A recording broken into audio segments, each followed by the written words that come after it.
नमस्कार साथियों, centre for ambition के इस यूट्यूब प्लेटफॉर्म पर आप सभी का स्वागत है। जैसा कि आप लोग देख पा रहे होंगे, आज हमारी डिस्कशन का जो विषय है उत्तर प्रदेश पीसीएस की जो 2026 की परीक्षा होने वाली है, उसमें पेपर 5 और 6 में कैसे एक अच्छा स्कोर हम प्राप्त कर सकते हैं। ये जो पूरा डिस्कशन हमारा रहेगा अगले 25 से 30 मिनट के अंदर हम ये समझेंगे। पहले तो हम सबसे पहला हमारा काम इस सेशन के अंदर रहेगा, हम जो सिलेबस है उत्तर प्रदेश जीएस 5 और 6 के मेंस के पेपर का उसको डिकोड करेंगे। उसके बाद हम प्रीवियस ईयर में जो क्वेश्चन आए उसके आधार पर कुछ हिंट आपको प्रोवाइड करेंगे कि आपको किस तरीके से एफर्ट लगाने की ज़रूरत है। थर्ड नंबर पर हम काम करेंगे कि हमारे सोर्सेज क्या होने चाहिए, जिससे कि हम सटीक तरीके से उत्तर प्रदेश के जो जीएस 5 और 6 का पेपर है उसको बहुत बेहतर ढंग से और अच्छे वैल्यू एडिशन के साथ कंप्लीट कर सकें। और एक बात मैं आप लोगों को स्पष्ट कर देना चाहता हूं कि ये जो सेशन है ये कोई विदाउट एक्सपीरियंस व्यक्ति के द्वारा नहीं लिया जा रहा है। जो इस सेशन को मैं जो कंडक्ट कर रहा हूं, मैं स्वयं भी 2023, 2024 और 25 के मेंस को लिखा हूं। 23 के मेंस के अंदर हम 100+ मार्क्स खुद भी लेकर आए हैं, तो वो स्ट्रेटेजी भी हम आपके सामने शेयर करेंगे। तो और इसी पेपर की डिस्कशन की क्या ज़रूरत पड़ी, इसको हम समझ सकते हैं इस बात से कि उत्तर प्रदेश का जो पेपर होता है मेंस का, वो टोटल रिटन एग्ज़ाम 1500, टोटल जो रिटन एग्ज़ाम है वो 1500 मार्क्स का होता है। इसके अंदर आपको जीएस से पहले एक हिंदी का पेपर देना है और एक ऐसे का पेपर देना है जिसमें आपको 300 मार्क्स हैं, 150 + 150। हमने अपने फर्स्ट सेशन के अंदर जहां पर यूपी पीसीएस की टोटल स्ट्रेटेजी के बारे में बात की थी 2026 के लिए, उसमें हमने बताया था कैसे आप हिंदी में मार्क्स बूस्ट कर सकते हैं, कैसे आप ऐसे के अंदर मार्क बूस्ट कर सकते हैं। लेकिन आज जो हम डिस्कशन कर रहे हैं उसके अंदर हमारा फोकस जीएस के पेपर 5 और पेपर 6 के ऊपर है। ये दोनों 200 मार्क्स के पेपर हैं, 200 ईच है। इसमें से आप आसानी से 100+ मार्क्स लेकर आ सकते हैं। कंपैरेटिवली आप अगर देखें पेपर फर्स्ट को, पेपर थर्ड को, तो इनकी तुलना में आप पेपर 5 और पेपर 6 के अंदर थोड़े से एफर्ट के साथ एक अच्छा स्कोर कर सकते हैं। ये इस समय ये मान के चलिए बहुत ही डिसाइडिंग है आपके सिलेक्शन में, आपकी रैंक इम्प्रूवमेंट में। तो कैसे करेंगे आप इस पेपर को और क्या स्ट्रेटेजी इसके लिए होने चाहिए, हम इसको देखते हैं। उससे पहले जैसा कि मैंने आपसे कहा, हम लोग सबसे पहले इसका जो सिलेबस है उसको डिकोड करते हैं। तो ये पेपर 5 जो है आपका उत्तर प्रदेश का, इसके अंदर टोटल 21 यूनिट देखने को मिलती हैं। इन 21 यूनिट को आप अगर एक एवरेज ढंग से डिस्ट्रीब्यूट करें, या जैसे कई बार टॉपिक रिपीटेशन टाइप से है, तो आप अगर मोटा माटी देखेंगे तो इसके अंदर आपको कितने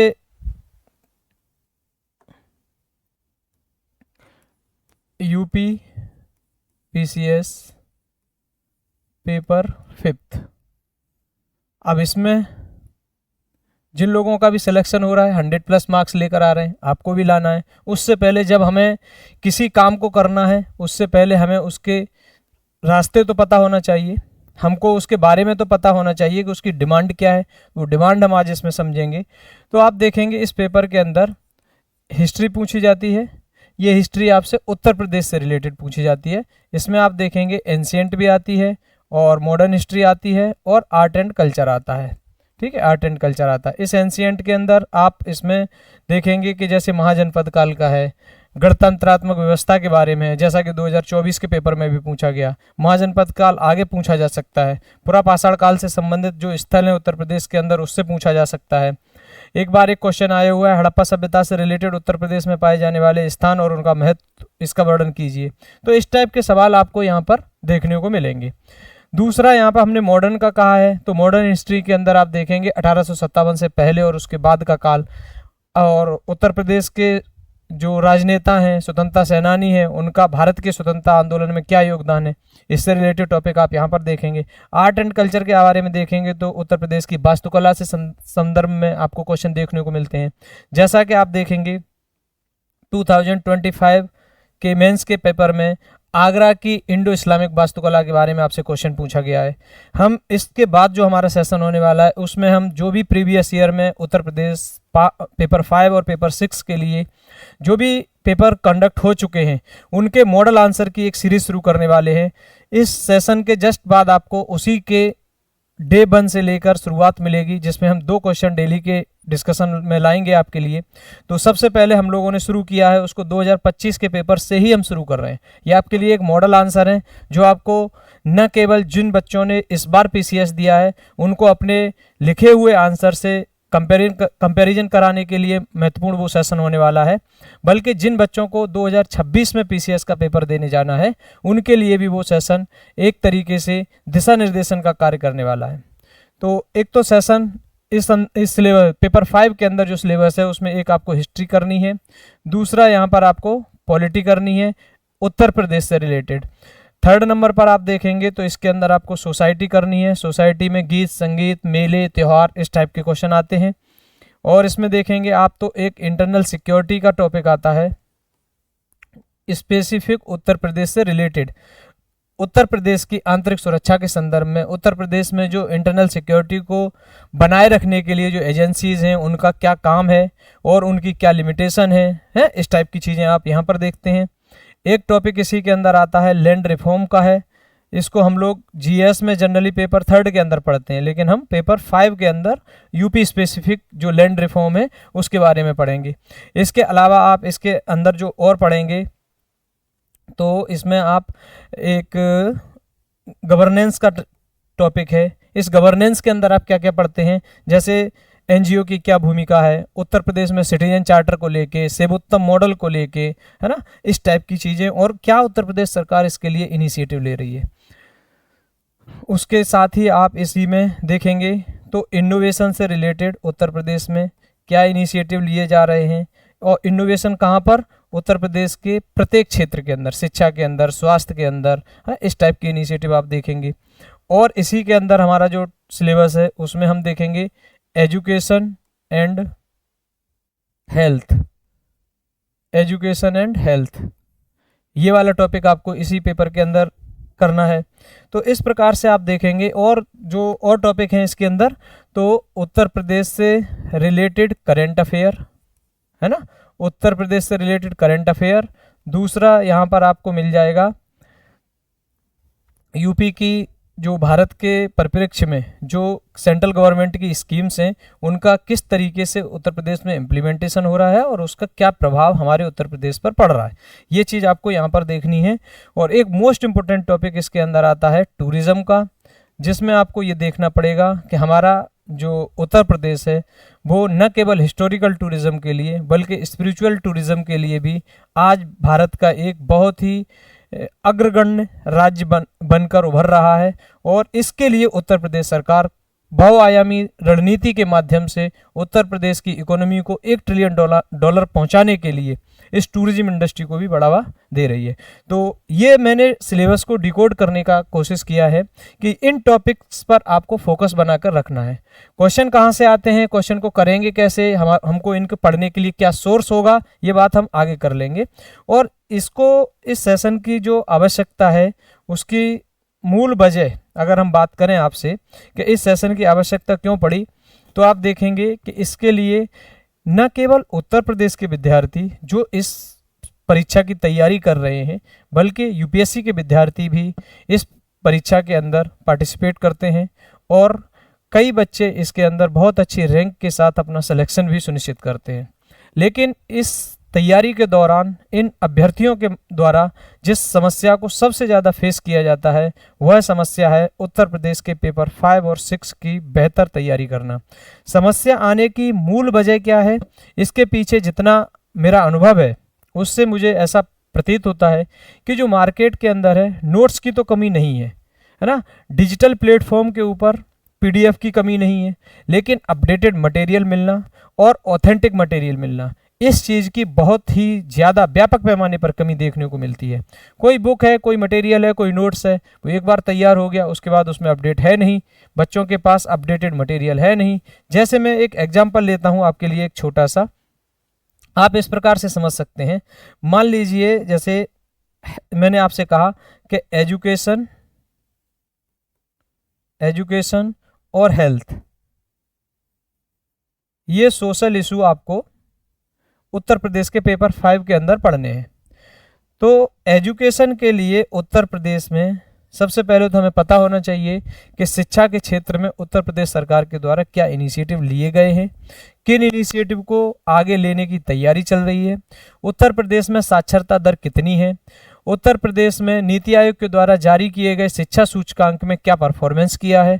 उसी प्रकार से हमको हेल्थ में देखना है कि हेल्थ में उत्तर प्रदेश के द्वारा क्या इनिशिएटिव लिए जा रहे हैं, उत्तर प्रदेश सरकार के द्वारा जो इनिशिएटिव लिए गए हैं उनका हेल्थ सेक्टर पर क्या प्रभाव पड़ रहा है। तो इस टाइप के क्वेश्चन, इस टाइप के डेटा, इस टाइप के इनिशिएटिव आपको पता होने चाहिए। यहाँ पर आप देखेंगे जैसे एजुकेशन को लेके यूपी के 2023 मेंस के पेपर के अंदर एक क्वेश्चन पूछा गया था कि ऑपरेशन कायाकल्प के विषय में विस्तार से चर्चा कीजिए और इसके प्रभावों का वर्णन कीजिए। अब ऑपरेशन कायाकल्प किससे रिलेटेड है, पहले तो आपको यही पता होना चाहिए, उसके बाद ही आप सही आंसर लिख पाएंगे। पता चला आप ऑपरेशन कायाकल्प अगर आप पढ़ के नहीं गए हैं तो आप कहीं का कहीं जोड़ने की कोशिश करेंगे। तो इस तरीके से अब कॉपी भरने मात्र से तो मार्क्स आने वाले हैं नहीं, तो आपको ये बहुत ही सटीक ढंग से आपको एक स्ट्रेटेजिक वे में अपनी तैयारी को आगे बढ़ाना है। ऐसे आप हेल्थ सेक्टर के अंदर देखेंगे तो उत्तर प्रदेश सरकार ने क्या किया है, जैसे उत्तर प्रदेश सरकार की वन डिस्ट्रिक्ट वन प्रोडक्ट एक स्कीम है 2018 में जो उत्तर प्रदेश सरकार ने शुरू की, उसका न केवल अर्थव्यवस्था पर बल्कि उसकी सामाजिक व्यवस्था पर भी काफ़ी सकारात्मक प्रभाव देखने को मिल रहा है। इसी व्यवस्था से प्रभावित होते हुए उत्तर प्रदेश सरकार ने one district one medical college जैसी योजना को लागू किया ताकि जो स्वास्थ्य शिक्षा है उसको बढ़ावा दिया जा सके। स्वास्थ्य क्षेत्र में जो नीति आयोग की रिपोर्ट के अंदर उत्तर प्रदेश की गिरी हुई स्थिति दिखाई गई थी, क्योंकि बड़े राज्यों में उत्तर प्रदेश सबसे लास्ट स्टेज पर था परफॉर्मेंस के मामले में, तो उस स्थिति को सुधारा जा सके तो one district one medical college की व्यवस्था शुरू की गई। इसी के साथ हेल्थ एटीएम जैसे इनिशिएटिव शुरू किए गए। इसी के साथ ई सुश्रुत पहल नाम से एक इनिशिएटिव शुरू किया गया, ई सुश्रुत पहल। इसके अंदर क्या किया जा रहा है, आप ऑनलाइन हॉस्पिटल में अपने लिए सीट बुक कर सकते हैं। तो ये सारी चीज़ें क्यों की जा रही हैं, क्योंकि उत्तर प्रदेश को हेल्थ के लेवल पर आगे बढ़ाना है, उत्तर प्रदेश की हेल्थ की जो लचर व्यवस्था है उसको सुधारना है ताकि हम एसडीजी के लक्ष्य को प्राप्त कर सकें, है ना। जब हम इस तरीके से कॉम्प्रिहेंसिव ढंग से पेपर को कवर करेंगे, एसडीजी को भी हम इसके अंदर लेके आ जाएंगे। उत्तर प्रदेश सरकार इस सेक्टर में क्या इनिशिएटिव ले रही है, किस ढंग से इसको कंप्लीट करने की कोशिश कर रही है, इन सब को जब हम एक दूसरे से लिंक करेंगे तो हमारा पेपर कॉम्प्रिहेंसिव बन जाएगा और हमको मार्क्स मिलेंगे। जैसा कि हमने आपको सिलेबस को डिकोड किया था वैसा ही आपका ये सिलेबस लिखा हुआ है पूरा। इंटरनल सिक्योरिटी के चैप्टर लिखे हुए हैं, लैंड रिफॉर्म का ये है, गवर्नेंस के अंदर ये है, पॉलिटी के ये सेक्शन लिखे हुए हैं, सोसाइटी के ये, हिस्ट्री का ये सेक्शन लिखा हुआ है। इन सब सेक्शंस के साथ और जो बचा हुआ सेक्शन है इसके अंदर, उसमें आप देखेंगे ये लास्ट में जो मैंने बताया कि लॉ एंड ऑर्डर भी आप इसके अंदर देख सकते हैं, उसके शिक्षा और स्वास्थ्य ये हो गया। इसके अलावा ये भारत के विकास में उत्तर प्रदेश की भूमिका। अब जैसे मान लीजिए भारत के विकास में उत्तर प्रदेश की भूमिका, एक ये भारत है कंट्री, इसमें कई सारे स्टेट हैं, इनमें स्टेट में से एक उत्तर प्रदेश भी है। अब कभी आपसे मेंस में क्वेश्चन आता है कि भारत के विकास में उत्तर प्रदेश की भूमिका का वर्णन कीजिए, तो आपको क्या पता होना चाहिए इसके बारे में। सबसे पहले आपको उत्तर प्रदेश किन किन सेक्टर्स में भारत के विकास में योगदान दे रहा है उनके लिए आपको संबंधित डेटा आपके पास होना चाहिए, डेटा होना चाहिए, रिपोर्ट होने चाहिए। कैसे करेंगे आप, इसमें मैं एक एग्जांपल से आपको समझा देता हूं। जैसे मान लीजिए यही क्वेश्चन है कि भारत के विकास में उत्तर प्रदेश की भूमिका का वर्णन कीजिए। एक तरीका है, सामान्य बच्चा लिख सकता है कि उत्तर प्रदेश भारत का जनसंख्या के मामले में सबसे बड़ा राज्य है और उत्तर प्रदेश में सर्वाधिक कृषकों का समुदाय रहता है और ये उत्तर प्रदेश भारत के विकास में बहुआयामी ढंग से भूमिका निभा रहा है। एक तो ये सामान्य तरीका हो जाता है। दूसरा हम तरीका कैसे लिख सकते हैं इसमें, सबसे पहले हम लिख सकते हैं आर्थिक क्षेत्र में उत्तर प्रदेश की भूमिका। अब आर्थिक में जाएं तो आर्थिक के अंदर हम लिख सकते हैं प्राथमिक क्षेत्र के अंदर, द्वितीयक क्षेत्र के अंदर, तृतीयक क्षेत्र के अंदर। प्राथमिक क्षेत्र के अंदर हम कृषि के बारे में बता सकते हैं। व्हीट प्रोडक्शन में लगभग 20% का प्रोडक्शन उत्तर प्रदेश के द्वारा किया जा रहा है। दूध के उत्पादन में लगभग 16% का उत्पादन उत्तर प्रदेश के द्वारा किया जा रहा है। उसी प्रकार से जब हम द्वितीय क्षेत्रक में जाएंगे तो एमएसएमई को लेकर हम लिख सकते हैं कि उत्तर प्रदेश की एमएसएमई लगभग 3 करोड़ लोगों को रोजगार प्रोवाइड करा रही हैं। तो इस टाइप की बातें जब हम लिखेंगे तो आप मान के चलिए कि आपका आंसर बाकी कई बच्चों से काफ़ी आगे निकल जाएगा और आपको मार्क्स मिलने की संभावना काफ़ी ज़्यादा हो जाएंगी। आर्थिक क्षेत्र ऐसे लिख सकते हैं। उसी प्रकार से हम राजनीतिक क्षेत्र लिख सकते हैं, है ना। राजनीतिक क्षेत्र में भूमिका या राजनीतिक विकास में भूमिका। तो आप यहाँ पर देखेंगे जब राजनीतिक क्षेत्र की हम बात कर रहे हैं तो इसमें जो लॉ मेकिंग बॉडी है, लॉ मेकिंग बॉडी यानी कि पार्लियामेंट, इसके अंदर उत्तर प्रदेश सबसे बड़ी भूमिका का निर्वहन कर रहा है। कैसे कर रहा है? उत्तर प्रदेश से लोकसभा में 80 सदस्य, राज्यसभा के अंदर 31 मेंबर, ये जब जाते हैं तो संसद की कार्यवाही को प्रभावित करने में, संसद में कानून के लिए जो नीति निर्माण किया जा रहा है उसमें बढ़ चढ़कर भागीदारी करने का प्रयास किया जाता है। तो ये राजनीतिक क्षेत्र में आप बता सकते हो। उसी प्रकार से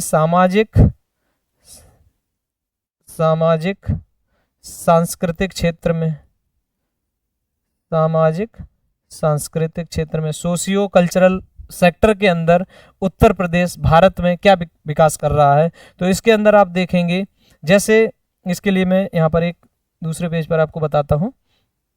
मैंने कहा कि सामाजिक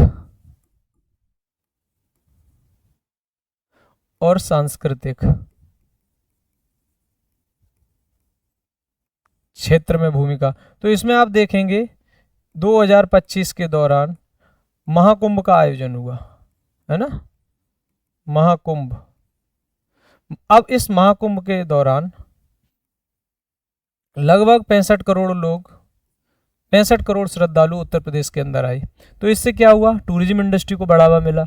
न केवल देश के अंदर से लोग उत्तर प्रदेश में पहुंचे बल्कि बाहर से, बाहरी देशों से भी लोग उत्तर प्रदेश की इस पावन धरती पर पहुंचे। इसी के साथ आप देखेंगे कि अभी हाल ही में महाकुंभ हुआ और उसके बाद माघ मेला का आयोजन हुआ। उत्तर प्रदेश का जो 2025 का मेंस का पेपर आया उसके अंदर महाकुंभ और माघ मेला से रिलेटेड आपको कल्चरल जो उनका इम्पोर्टेंस है वो पूछ भी लिया गया। तो इस तरीके से आप बताएंगे कि उत्तर प्रदेश कैसे भारत के विकास में बहुआयामी तरीके से, यानी कई सेक्टर्स के अंदर अपना योगदान कर रहा है। इसके लिए आपके पास होना चाहिए सटीक डेटा। एक बात होती है साधारण तरीके से, जैसे मैं कहूं कि उत्तर प्रदेश भारत की अर्थव्यवस्था में बड़ी भूमिका निभा रहा है। एक मैं कह रहा हूं कि उत्तर प्रदेश भारत की अर्थव्यवस्था में लगभग 10% की भागीदारी के साथ आज देश की दूसरे नंबर की अर्थव्यवस्था बना हुआ है। तो ये बात ज़्यादा ऑथेंटिक होगी। तो इसके लिए आपको क्या करना पड़ेगा, मैं लास्ट में आपको सोर्स बताऊंगा कि आप कहाँ से अपने पेपर को इस ढंग का कर सकते हैं कि जो बात आप बोल रहे हैं उसको किसी फैक्ट, किसी डेटा, किसी रिपोर्ट से आप उसको जस्टिफाई करिए। जिस दिन आप अपने लिखे हुए स्टेटमेंट को जस्टिफाई करने लगेंगे आपकी बात ज़्यादा ऑथेंटिक हो जाएगी। और जब बात ऑथेंटिक होगी, तर्क कब तभी तो मानी जाती है ना। किसी व्यक्ति की तर्क को कब माना जाता है? जब उस तर्क के लिए हमारे उसके तर्क के फेवर में, तर्क के पक्ष में कुछ फैक्ट, कुछ डेटा, कुछ रिपोर्ट अवेलेबल हो, तभी उसको माना जाता है। तो इसलिए आप लोग भी उसी तरीके से अपने पेपर को तैयार करेंगे और इस स्ट्रेटेजी को आप अन्य पेपर में भी अपना सकते हैं। उत्तर प्रदेश के पेपर 5-6 का डिस्कशन करने का मूल मोटिव या मुख्य मंतव्य यही है कि आसानी से इसके लिए डेटा, रिपोर्ट्स, फैक्ट अवेलेबल नहीं है। तो इसमें हम आपकी हेल्प करेंगे। इसके लिए आज हम आपको बता रहे हैं कि आपको कैसे करना है। आगे जब सेशन, इसका नेक्स्ट सेशन आएगा उसके अंदर हम आपको करने का तरीका भी सिखाना शुरू करेंगे। ठीक है, तो पेपर 5 का हमने अभी तक ये देखा। अब हम पेपर 6 की तरफ चलते हैं। इस पेपर में जो 6 पेपर है ये भी बहुत डायनामिक प्रवृत्ति का पेपर है। इस पेपर के अंदर आप जब भी देखेंगे तो आपको मूल रूप से क्या क्या बातें देखने को मिलेंगी, या मैं कहूँ मूल रूप से आपको इस पेपर के अंदर क्या क्या पढ़ना है, इस चीज़ को आपको यहाँ पर समझना पड़ेगा। तो इसमें आपको मुख्य रूप से उत्तर प्रदेश की इकोनॉमी को पढ़ना है, ठीक है। दूसरा इसके अंदर आपको उत्तर प्रदेश की ज्योग्राफी को पढ़ना है। तीसरा इसके अंदर उत्तर प्रदेश के एग्रीकल्चर को पढ़ना है आपको। टॉपिक तो इसके अंदर आपको कितने हैं, 23 टॉपिक आपको देखने को मिलेंगे, या ये कह सकते हैं कि 23 यूनिट आपको इसके अंदर देखने को मिलेंगी। लेकिन हम कुछ पार्ट के अंदर इसको इंक्लूड कर रहे हैं, उसी के अंदर अंदर आपको ये चीज़ें कवर करनी है।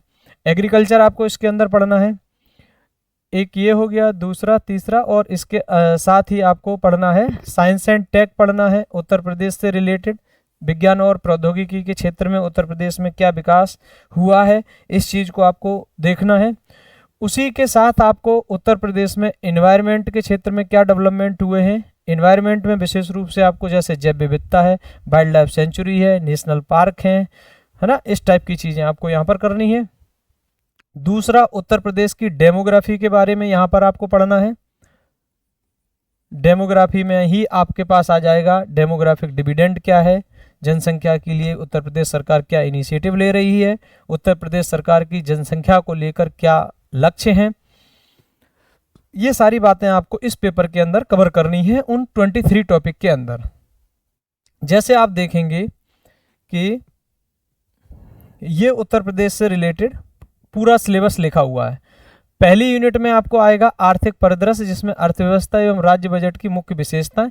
अब इस बात को आपको कैसे समझना है, ये पेपर का, इस पेपर का जैसे मैं आपसे बात करूं कि ये पेपर आपसे क्या डिमांड करता है, तो ये पेपर आपसे डिमांड करता है कि उत्तर प्रदेश का जो आर्थिक विकास है, उस विकास को आप अपनी बातों से, अपने तर्कों से सेटिस्फाइड कराइए। ये इस पेपर की डिमांड है।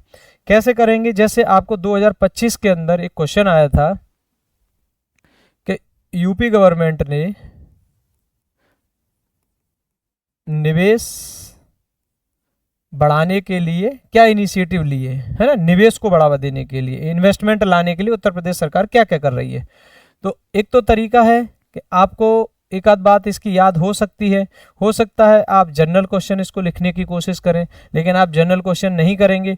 आप अगर अच्छे से पढ़ के जाएंगे तो एक इसमें किया था, ग्लोबल इन्वेस्टमेंट समिट किया 2023 के अंदर, है ना, उसके साथ ही ग्राउंड ब्रेकिंग सेरेमनी करी गई।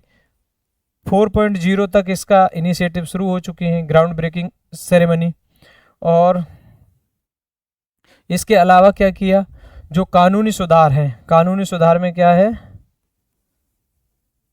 कानूनी सुधार इसके अंदर किए गए हैं। कानूनी सुधार इसमें क्या किया गया है कि जो कानून आज की तारीख में या आज के समय में अपना रिलीवेंस खो चुके हैं, उन कानूनों को ख़त्म कर दिया गया है, समाप्त कर दिया गया है। क्यों किया गया है, ताकि जो भी हमारे यहाँ उद्योगपति, जो भी हमारे यहाँ व्यावसायिक व्यक्ति या कंपनियां निवेश के लिए आती हैं, उनको कम परेशानी या कम पेपर वर्क के साथ इन्वेस्टमेंट करने का मौका मिल सके। इसी के साथ अगर आप देखेंगे नीतिगत स्तर पर निवेश के लिए क्या प्रोग्राम किए गए हैं, तो इसमें आप सबसे मेन लिख सकते हैं इन्वेस्ट यूपी जैसी एक पहल की गई है, इन्वेस्ट यूपी, उद्योग बंधु, है ना, उद्योग बंधु, ये इस टाइप के इनिशिएटिव हैं जो उत्तर प्रदेश सरकार के द्वारा शुरू किए गए हैं। इसी के साथ नीतिगत स्तर पर आप देखेंगे बिजनेस रिफॉर्म एक्शन प्लान, ये उत्तर प्रदेश सरकार के द्वारा शुरू किया गया है। तो इस टाइप के काम उत्तर प्रदेश सरकार ने किए हैं, किस पर्पस से, ताकि उत्तर प्रदेश में निवेश को बढ़ाया जा सके और 2030 तक उत्तर प्रदेश की अर्थव्यवस्था को $1 ट्रिलियन की अर्थव्यवस्था बनाया जा सके। आप हमें कमेंट में बताएं कि उत्तर प्रदेश की वर्तमान में जीडीपी का आकार क्या है और देश में उसका कितना नंबर है, या ऐसे हम पूछ सकते हैं कि उत्तर प्रदेश की अर्थव्यवस्था का देश की जीडीपी में कितने % योगदान है और उसकी क्या रैंकिंग है। जैसा मैंने आपसे कहा इकोनॉमी, तो इकोनॉमी के अंदर ये वाला सेक्शन हो गया, ये वाला सेक्शन हो गया, ये उत्तर प्रदेश, ये निवेश आ गया, निवेश से मुद्दे, ये 2025 के पेपर में आ भी चुका है क्वेश्चन। उसके अलावा जैसे एनर्जी को लेकर है, एनर्जी के लिए उत्तर प्रदेश सरकार ने क्या इनिशिएटिव लिए, अब इसमें आप देखेंगे इसी के अंदर 25 वाले पेपर में आप देखेंगे तो उत्तर प्रदेश की हाइड्रोजन नीति के बारे में आपसे क्वेश्चन पूछा गया। उत्तर प्रदेश की हाइड्रोजन नीति है, उसमें क्या प्रोविजन किए गए हैं और उस हाइड्रोजन नीति का लक्ष्य क्या है, ये सारी बातें इस पेपर के अंदर लिखी आपको मिल जाएंगी। जैसा मैंने डेमोग्राफी के बारे में बताया तो जनसांख्यिकी, जनसंख्या, जनगणना ये आपको करनी है। कृषि आपको करनी है इसके अंदर। फॉरेस्ट्री का एक चैप्टर अलग से दिया गया है, तो आपको फॉरेस्ट्री करनी है ना। फॉरेस्ट्री के साथ आपको इसमें एग्रीकल्चर हो गया, ज्योग्राफी हो गई, ये इन्वायरमेंट से रिलेटेड हो गए, ये इकोनॉमी का टॉपिक हो गया। उसके अलावा औद्योगिक विकास, इन्वायरमेंट, नेचुरल जो रिसोर्सेज उत्तर प्रदेश के पास हैं। तो आप मोटा मोटी आप इसके अंदर देखेंगे तो 5 टॉपिक में आप इस पूरे सिलेबस को डिकोड कर सकते हैं। उन्हीं एरियाज में जाके आपको फोकस करना है। अब अगला जो हमारा पड़ाव है इस डिस्कशन के अंदर, वो हम ये देखने का प्रयास करेंगे कि इतनी सारी बातें हो गई, अब नंबर केवल बातों से तो आएंगे नहीं। जैसा हमने बोला आपसे कि 100+ आसानी से लेके आ सकते हो, तो उसके लिए कुछ एफर्ट भी लगाना पड़ेगा। और वो एफर्ट के क्या होगा, किस डायरेक्शन में होगा, इसके लिए मैं आपको कुछ सोर्स बताता हूँ। आप पहले उन सोर्स को सुन लीजिए, उसके बाद हम आगे का डिस्कशन शुरू करेंगे। जैसे कि आपको पेपर 5 करना है, इस पेपर के लिए आप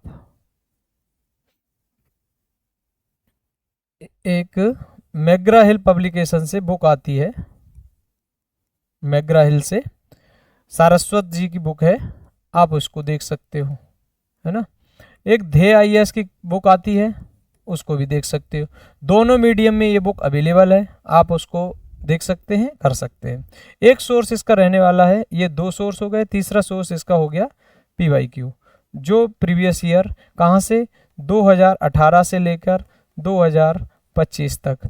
आप लोग कहेंगे कि 18 क्यों लिख रहे हैं, 18 में तो पेपर ही नहीं ये वाला ऐड था। तो प्यारे बच्चों, आपको पता होना चाहिए कि जब से उत्तर प्रदेश PCS में GS के लेवल पर रिटन एग्जाम शुरू हुए हैं, उसी समय से उत्तर प्रदेश के स्पेसिफिक क्वेश्चंस, यूपी के स्पेसिफिक क्वेश्चंस को जनरल स्टडीज़ के पेपर 1, पेपर 2, पेपर 3 में स्पेसिफिक बना के पूछा जा रहा है। तो वहाँ से हम क्वेश्चन देखेंगे कि कौन से क्वेश्चन हमको GS 5 पेपर में कंबाइंड या इंक्लूड किए जा सकते हैं या इन टॉपिक्स से रिलेटेड है।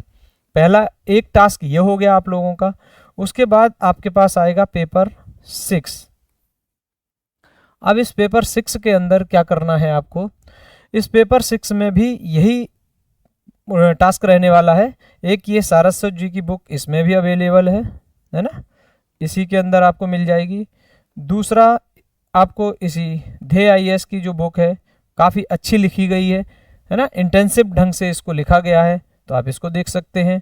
और इसमें भी 3rd नंबर आपको PYQ पर फोकस करना है 2018 से 2025 तक। अब ये बात हमने बताई आपको एक सोर्स के तौर पर। पहली बात तो आपको हमारी कही हुई बात पर विश्वास करना पड़ेगा, क्योंकि यदि आप विश्वास नहीं करेंगे तो आप अपने टास्क को पूरा नहीं कर पाएंगे। क्योंकि आपको जब अपने पास रखे हुए मटेरियल से, अपनी शक्तियों के ऊपर जब विश्वास नहीं होता है, तो आप यकीन मान के चलिए कि आप अपने लक्ष्य से काफ़ी दूर रहते हैं। एक उदाहरण से आप समझ लीजिए कि कई बार बच्चों के पास क्या होता है कि मटेरियल पूरा कंप्लीट होता है, उनके पास नोट्स बने हुए होते हैं, लेकिन उनको ये विश्वास नहीं होता है कि इस नोट्स से मेरा पेपर आने वाला है। तो इसका मैं आपको चेक करने का तरीका बता दे रहा हूँ। आप एक एक यूनिट का बेहतरीन ढंग से नोट्स बनाएंगे अपडेटेड डेटा और फैक्ट के साथ। जब आप नोट्स बना लें, उसके बाद आप उसमें देखें कि 2023, 24, 25 में जो पेपर उत्तर प्रदेश के 5 और 6 पूछे गए हैं, क्या वो क्वेश्चन आपके नोट्स में आ रहे हैं, यानी कि वो आपके नोट्स में कवर हो पा रहे हैं या नहीं हो पा रहे हैं। अगर वो क्वेश्चन कवर हो रहे हैं तो आप विश्वास कर लीजिए कि 2026 में भी जो पेपर आएगा वो भी आपके नोट्स से ही आ जाएगा। अब ये तो एक सामान्य सी बात हो गई, एक सामान्य अप्रोच हो गई, ये सारे बच्चे करते हैं। लेकिन आपको अलग क्या करना है ताकि आपके नंबर ज़्यादा आ सकें, आपके मार्क्स बूस्ट हो सकें, उसके लिए आपको अलग से जो करना है वह है काम आप यहाँ पर देख सकते हैं। यानी उसको हम लोग, एक भाषा होती है वैल्यू एडिशन। अब वैल्यू एडिशन के आप लोग क्या क्या कर सकते हैं। सबसे पहले गवर्नमेंट डॉक्यूमेंट। अब गवर्नमेंट डॉक्यूमेंट में आप कहाँ कहाँ पर जा सकते हैं? ऐसे तो बहुत सारे डॉक्यूमेंट हैं, कितने डॉक्यूमेंट इसमें ढूंढेंगे?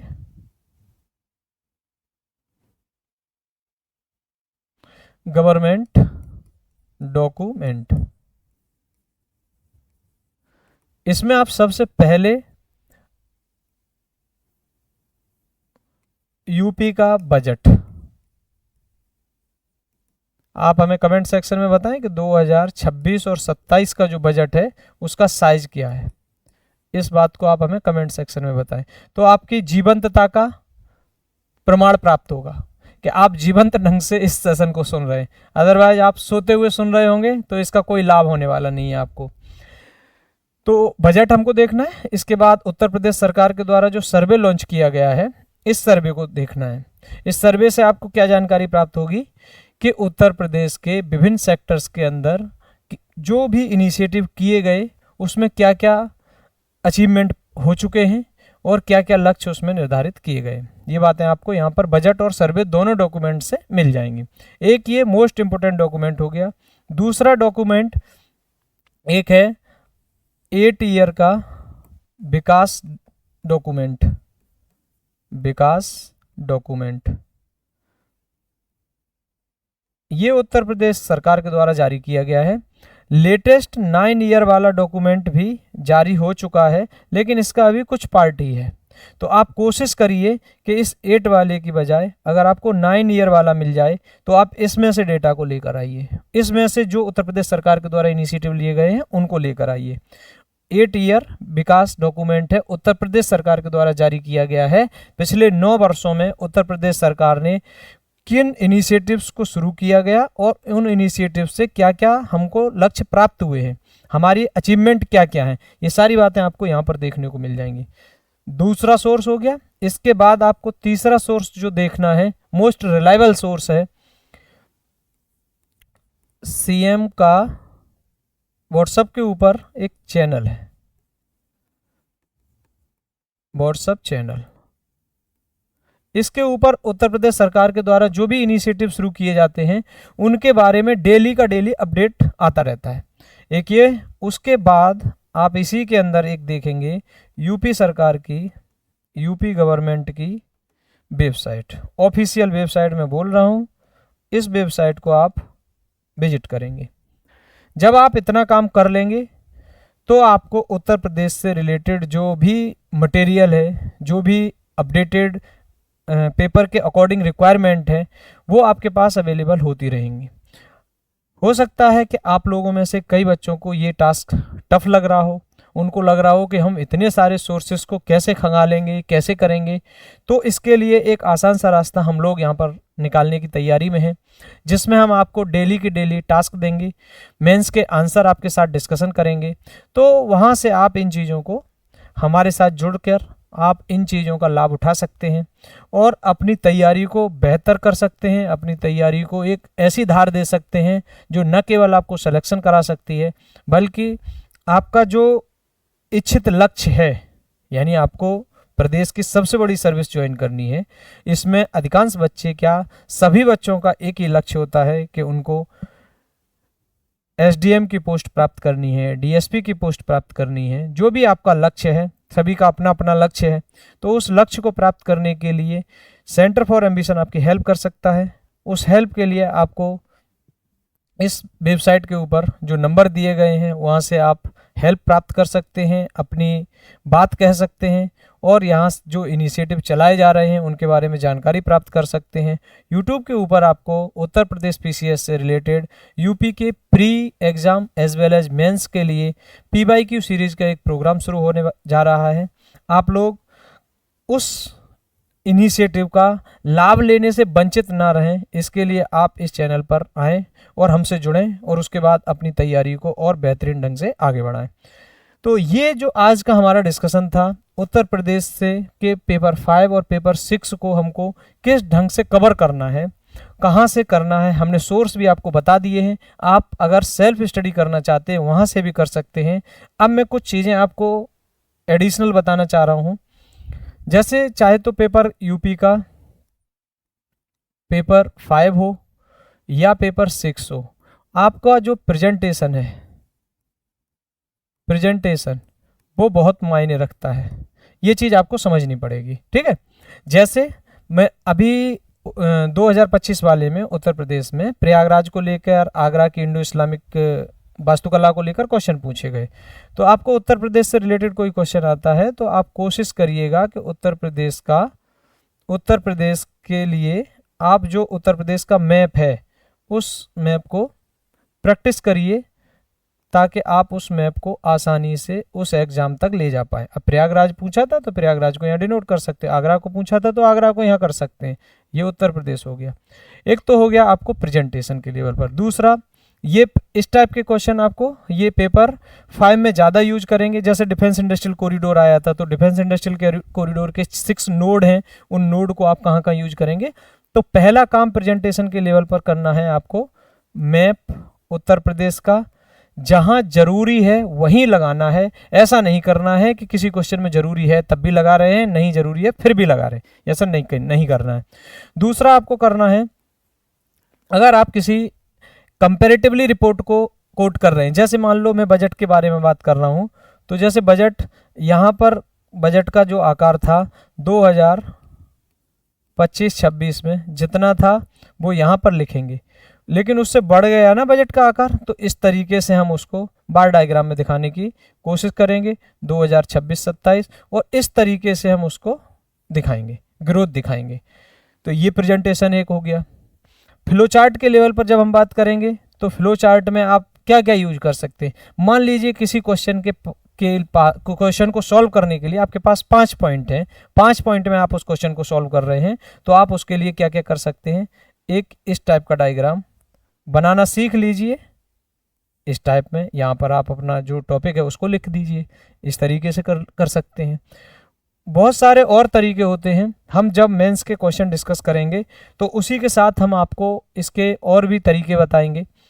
लेकिन मैंने आपसे बोला कि आपको प्रेजेंटेशन के लेवल पर भी बहुत विशेष ध्यान देने की ज़रूरत है, और प्रेजेंटेशन एक दिन में आने वाली चीज़ नहीं है, प्रेजेंटेशन आएगी आपको ग्रेजुअली। तो इसलिए आप आगे के सेशंस के लिए हमारे साथ जुड़िए, और जो भी इनिशिएटिव यहाँ से शुरू किए जा रहे हैं, सारे इनिशिएटिव फ्री इनिशिएटिव हैं, आप उनसे जुड़िए और उन इनिशिएटिव्स का अपनी तैयारी में लाभ उठाइए। आपको ये डिस्कशन कैसा लगा, इसके लिए हमें कमेंट सेक्शन में आप बताइए, और इसमें हम क्या सुधार कर सकते हैं वह सुझाव भी आप हमें उपलब्ध कराइए, ताकि हम आगे वाले सेशंस में उन सुझावों को ऐड कर सकें। आप लोगों ने ध्यानपूर्वक इस सेशन को सुना, इसके लिए आपका बहुत बहुत धन्यवाद।